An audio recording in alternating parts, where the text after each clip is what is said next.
Hey everyone. So I want to do an update on what's going on in Lebanon. There were talks this week in Rome between the Israelis and the Lebanese in order to move forward ostensibly on further progress in what's going on in Lebanon. Just to level set, there was an agreement signed at the end of June between the Israelis and the Lebanese that talked about Israel remaining in Lebanon until Hezbollah is disarmed, but also withdrawing progressively from pilot zones that would then be taken over by the Lebanese armed forces to ensure that Hezbollah is removed. And Israel withdrew from 2 zones like that.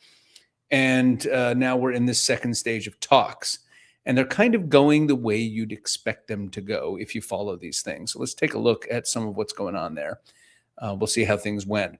I should also add that there were 2 Israeli soldiers who were killed a couple days ago.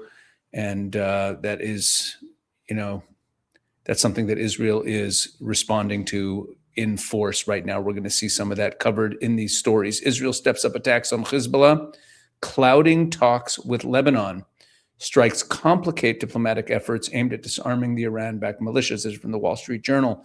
Israel has stepped up its attacks in southern Lebanon after weeks of relative calm, as delegations from both countries finished another round of U.S. brokered talks exploring a diplomatic solution to years of fighting. Israel accused the Iran-backed militia Hezbollah of violating a ceasefire on Wednesday and began striking what it said was the group's infrastructure in southern Lebanon after 2 of its soldiers were killed by an explosive device in a booby-trapped building in the village of Majd al-Zun, an area the Israeli military has held for months.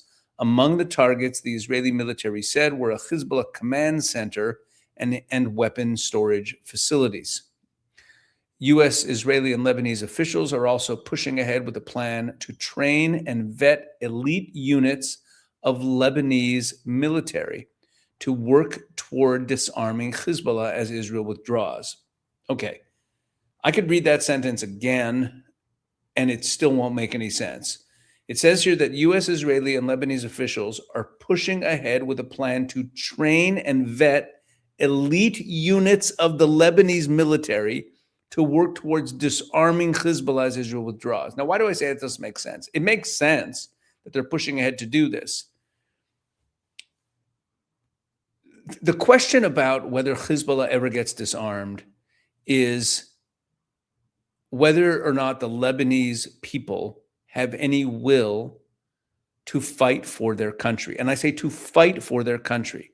One of the problems we're having throughout the Arab world is an unwillingness to actually fight. Okay, we see it with this tentative way. The Saudis defend themselves, the Emiratis defend themselves. All of these Arab countries, they're never really willing to fight. And if Lebanon is ever going to be free of Hezbollah, it's going to take the Lebanese people pushing back in a serious way. To disarm Hezbollah means that you're going to war with them. It means some measure of civil war. Lebanon's been in a state of civil war for decades. And here the U.S. and Israel are going to help them. The question is this really even possible? The Wall Street Journal reported this last month. Okay, a confrontation between Hezbollah and Lebanon's regular army is extremely sensitive in a country with a history of civil war. The round of talks that ended Thursday didn't end in a significant breakthrough. Lebanon was hoping for Israel to agree to hand back more Lebanese villages, but Israel resisted. U.S. and Lebanese officials said, okay, Israel is first pushing for a third-party state to verify territory being returned to Lebanon is cleared of Hezbollah fighters, infrastructure, and arms, the officials said. Italy is a front-runner to be that third party. In other words, Israel saying, we're not withdrawing until we know that we can verify that all the Hezbollah guys, all the Hezbollah infrastructure is removed. And meanwhile, the Lebanese are just pushing for Israel to withdraw some more. Here's the Times of Israel report. Despite deadly flare-up and violence, U.S. claims progress made in Israel-Lebanon talks. The U.S. State Department asserted Thursday, that's yesterday, that progress was made in negotiations between Israel and Lebanon in Rome, despite a significant flare-up in violence a day earlier. The 2 sides are a lot closer on what needs to be done to advance and expand the pilot zone process, a State Department spokesperson said Thursday after Jerusalem and Beirut wrapped up their 7th round of direct talks. The negotiations picked up amid the heaviest cross-border fighting in weeks, with the IDF striking Hezbollah targets in southern Lebanon after 2 IDF soldiers were killed by an explosive on Wednesday. But a Lebanese presidential source told AFP, that's Agence France Presse, on Thursday, that Israel had refused in talks to withdraw from more areas of South Lebanon until the Lebanese army had full control of an initial 2 pilot zones, meaning the Lebanese army isn't even fully in control of the 2 zones they were handed. The Lebanese armed forces are a problem. Their commander, Rudolf Haikal, is very favorable to Hezbollah. He's not the guy we want in charge of a force that's supposed to prevent Hezbollah from rebuilding or possibly even in charge of a force that's supposed to disarm Hezbollah. Rudolf Haikal is part of the problem. He's the general of the Lebanese armed forces. There's an estimated, they say, around a third or maybe more members of the Lebanese armed forces are actually Shiites who are sympathetic to Hezbollah. We got a problem. Quote, Lebanon is keen to move on to new areas, whereas the Israeli side insists on verifying the implementation of the first 2 zones before proceeding to the next stage, the source added. The Haaretz news site said that Israel is refusing to conduct further withdrawals and amid disagreements over the mechanism for inspecting whether territory has been cleared of Hezbollah operatives and infrastructure. After 3 days of U.S.-mediated talks in Rome this week, the sides have yet to agree on which countries would be represented in the verification committee. Haaretz reported, adding that a small list of potential countries has been put together, but no consensus has been reached. American mediators told their Lebanese counterparts on Wednesday, this is an important line, that they do not intend to pressure Israel to accelerate the IDF's withdrawal, according to the report, and that the Lebanese armed forces must take clear steps in disarming Hezbollah across Lebanon so that the pilot zones can be accelerated and expanded. A diplomat familiar with the negotiations who spoke on condition of anonymity because they were not authorized to comment publicly said earlier this week that Lebanon had asked for the next pilot zone to be either in the town of Khiam or Bin Jebel.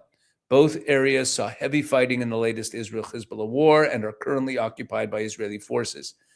An Israeli withdrawal from Bin Jebel, let me just, that name might not be familiar to a lot of you. It would be an extremely unpopular move in Israel right now because Bin Jebel, not only was it heavy fighting, Bin Jebel was like one of the main, maybe the main Hezbollah town in South Lebanon for a long time. And it was a very important move by the Israeli army to go in there and clean it out. And it's also the site where many years ago, Hassan Nasrallah gave a speech that's very famous in Israel, where he disparaged the IDF and the Israelis and said that we're just a paper tiger, or in his term, we're just like a spider web. So for Israelis, the name Bin Jebel has a lot of meaning, and the Lebanese are asking for that to be the next pilot zone. But Israel, listen, the bottom line on this pilot zone thing is this. It's exactly what we thought it would be when this process started. We knew what was going to happen. The Lebanese, all the Lebanon side wants is Israeli withdrawal. And Israel is saying, yeah, we're happy to withdraw, but it has to be with verified disarming of Hezbollah, and we have to verify that these towns are totally clear of Hezbollah and Hezbollah infrastructure, and that the Lebanese armed forces shows their capability of holding this situation. And we haven't seen that yet, so we're not withdrawing any further. We knew that this game was going to get played, and that's why it's so important to see that the Americans are saying they're not going to pressure the Israelis. I don't know if the Israelis would give it into the pressure anyway under the current circumstances. Look, before we go on, I want to remind you about the big event that we have coming up, and that is a webinar happening on Sunday, August 16th. That's not this coming Sunday, but next Sunday, August 16th at 2 p.m. Eastern Standard Time, 9 p.m. in Israel, Mamdani's New York City, a warning to America. We have an unbelievable panel.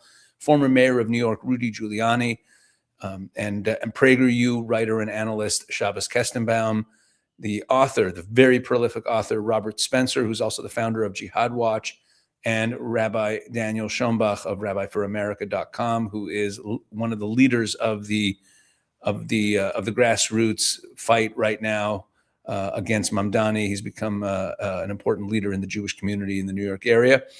So this is going to be an amazing, amazing webinar. I mean, I'm super excited about all these panelists.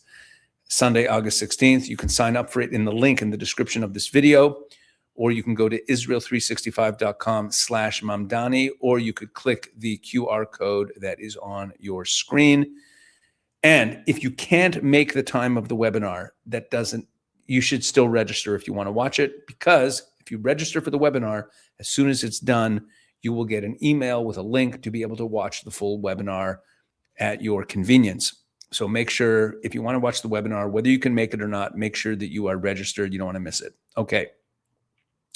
Let's get back to the subject at hand of what's going on in Lebanon with these recent talks and all that. So here's a report from Arab News. This is a Saudi-linked outlet. It's owned by a member of the Saudi royal family. Lebanon, Israel report progress in Rome talks as border violence escalates.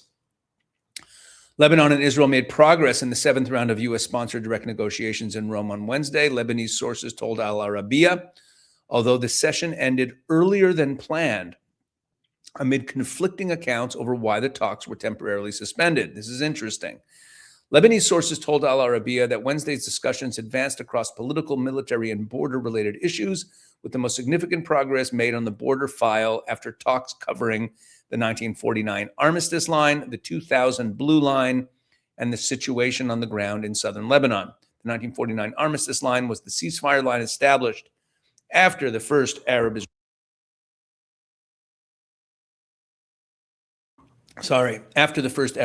war, and the 2000 blue line was the UN-drawn line marking Israel's withdrawal from southern Lebanon. According to the sources, the Lebanese delegation requested a 60-day renewal of the ceasefire to help consolidate the truce, halt violations, and allow implementation of the framework agreement reached in June to continue under more stable conditions. They just want more periods of Israel committing not to attack, and that way they can turn to the Lebanese people and say, you see, we brought you quiet.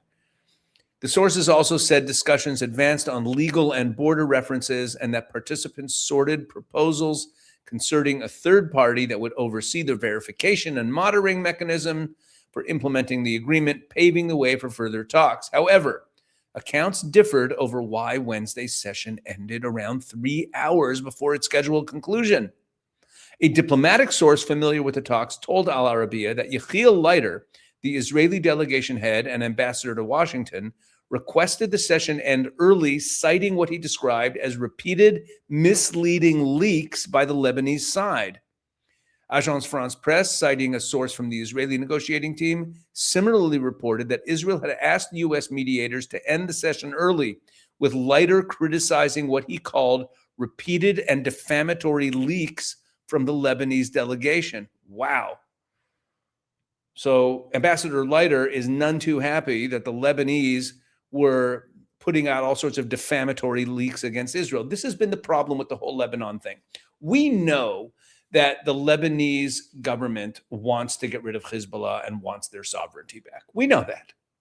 We know that there's a huge percentage of the Lebanese people that want to be rid of Hezbollah, but they're so scared of Hezbollah, and they're so scared of being seen in the eyes of the Muslim population as being pro-Israel, that they just disparage Israel, and there's all this like double talk. We're going to get into more of the double talk in a minute. In one of the next pieces, according to Lebanese sources cited by Al Arabiya, Wednesday's talks focused on 3 main tracks: political, military, and border issues. We saw that already. We already talked about the blue line and the other lines. The two sides were also expected to discuss the issue of prisoners during Thursday's meeting, according to Lebanese sources. The negotiations come against a backdrop of renewed fighting along the border. Israel launched a series of overnight strikes on towns in southern Lebanon, including Burj al-Shamali and Mansouri, according to Lebanon's state-run national news agency. The strikes came after Israel had issued evacuation warnings for residents of Mansouri. The Israeli military said on Tuesday it had carried out precision strikes in southern Lebanon in response to what it described as a blatant violation of the ceasefire by Hezbollah. Rome talks focus on Lebanon detainees as negotiation with Israel makes limited progress. Basically, a lot of the same information in this piece. This is Arab News Japan, but there was a couple paragraphs I thought were interesting. An official Lebanese source told Arab News that the discussions focused on expanding the pilot security zones, consolidating Lebanese army control in areas already transferred to the state, establishing a timetable for model zones, and determining who would oversee the verification progress. The verification of weapons restrictions in those areas. And Lebanon, again, you see here that they mentioned Binge Bell. It says that about 50 countries had expressed willingness to participate in a future verification mechanism after the U.S. declined to take on the role. Israel continues to insist on leading the mechanism itself, a proposal Lebanon categorically rejects. That's the line. Israel, look, for a long, long time, going all the way back to 1979, to the deal with Egypt, Israel went down this path of trusting other entities, of trusting deals that it signed, of trusting the Americans' security guarantees, of trusting UNIFIL, the UN, of basically trusting other people with elements of its own security. That era ended on October 7th, ended. And that's part of the, I guess we could call it the frustration that everyone else has with the Israelis now, which is we're not going to trust anybody with anything. We're not going to withdraw, not from Gaza, not from Lebanon, not from Syria, nothing. We're not withdrawing from anywhere until we can verify that the threats are gone. We're not going to take anyone's word for it or trust that they're going to do something about it. No. That is what has changed. So look what you have here. The whole concept of this plan is very simple. Hezbollah, the southern Lebanon is infested with Hezbollah, just like Gaza. Terror tunnels, weapons depots, towns that are made up of Hezbollah people. Okay, that's the problem. Israel is saying we are going to clean that out. We are going to remove the threat because they attack our civilians. Our northern towns get shelled, get hit by rockets. We didn't start anything. After October 7th, Hezbollah started attacking us. We went to war against Iran February 28th. March 1st, Hezbollah starts attacking us. If Hezbollah is going to attack us from the north, think of all the wars Israel's had over the last 40 years with Hezbollah. And Israel's like, we've had enough. We're not going to deal with it. We are going to clean it out. And we are going to verify. We're happy to withdraw. We have no territorial ambitions in Lebanon. But we will only withdraw when we have verified that the areas that we're withdrawing from are free of Hezbollah completely. So look what Israel says. Israel insists on leading the mechanism to verify that it's been disarmed. And Lebanon categorically rejects it. That's the double talk. When I said before that there's this double talk, it's more than double talk. It's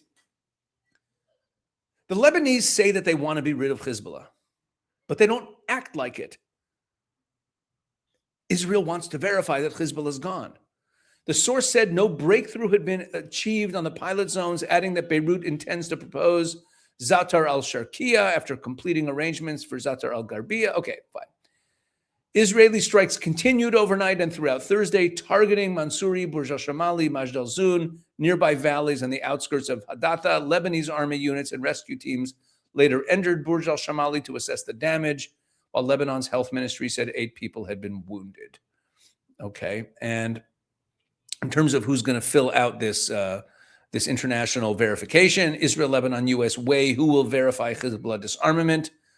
And then it says the discussions concern which country or countries will be responsible for verifying that areas entered by the Lebanese armed forces under the pilot of Hezbollah's disarmament are free of Hezbollah operatives and weapons. Italy might be one of those countries. On Tuesday, Lebanese Army Commander Rudolf Haikal met with the commander of Italy's Joint Operations Command, Giovanni Maria Iannucci. They discussed the overall situation, recent developments, ways to support the Lebanese army in light of challenges it faces, and the available options for the period following the end of UNIFIL's mission. At the outset of the negotiations, Israel insisted that it should be the party authorized to enter areas secured by the Lebanese armed forces so that it can provide the final confirmation they had been cleared of Hezbollah's presence. Following strong opposition from the Lebanese government, however, Israeli, Lebanese, and U.S. officials began discussing which country or countries could verify that the areas are free of Hezbollah personnel and weapons. Israel and the U.S. are firmly opposed to extending the mandate of the UNIFIL, the UN force, which is set to expire at the end of this year. They do not want the multinational peacekeeping force to be responsible for conducting the final verification on the ground, because UNIFIL was there for years and years and years, and it ended up basically protecting Hezbollah and allowing Hezbollah to arm under their nose, and they're part of the problem. So we want the UN out of there. Now, but just think about this one point. This staunch opposition by the Lebanese that Israel will be the one that verifies that Hezbollah is gone before handing it over to the Lebanese armed forces. Why are they opposed to that? They're opposed to that because they don't actually want to get rid of Hezbollah. You know why? Because they will have a civil war on their hands. It's not serious. Finally, just a couple more points on the Lebanon situation. Turkey wants to join a new Lebanon security initiative after the UN mission ends. I'm not even going to read the article. The headline says it all. Of course they do. They also want to be part of the International Stabilization Force in Gaza. Turkey wants to be as on Israel's doorstep. Turkey wants to be the power broker in the entire new situation with Iran, with Iran's influence being pushed back or taken off the table. They've already got Syria after the Assad regime that was a proxy of Iran fell. And now that Hezbollah is being pushed out, they want to be in there. And in the Gaza Strip, they want to be in there. Of course, Turkey wants to be in there. And here's another example of the doublespeak. Lebanese president condemns Israeli attacks on Beaufort Castle. Why? Who are we attacking? We're attacking Hezbollah. You say you want to get rid of Hezbollah. We are trying to liberate your country. That's not why we're doing it. We're doing it to protect ourselves. But why would you condemn an Israeli attack on Hezbollah infrastructure in Beaufort Castle? Okay, there's my grandson crying in the background. We'll get to that. Bottom line is this on the Lebanon situation. With all of these talks and all of this, it's not going to go anywhere so long. Israel needs to hold its ground and refuse to withdraw from anywhere where there is not clear verification that Hezbollah is gone. What that means is that Israel's going to end up remaining there long term, not because we want to, but because Lebanon is not going to do anything about Hezbollah. They're not going. And that's where things are stuck. Okay, so we're going to be watching this. I'll keep bringing you updates, but that's our situation, folks. Have a good Shabbat. I'll see you next week.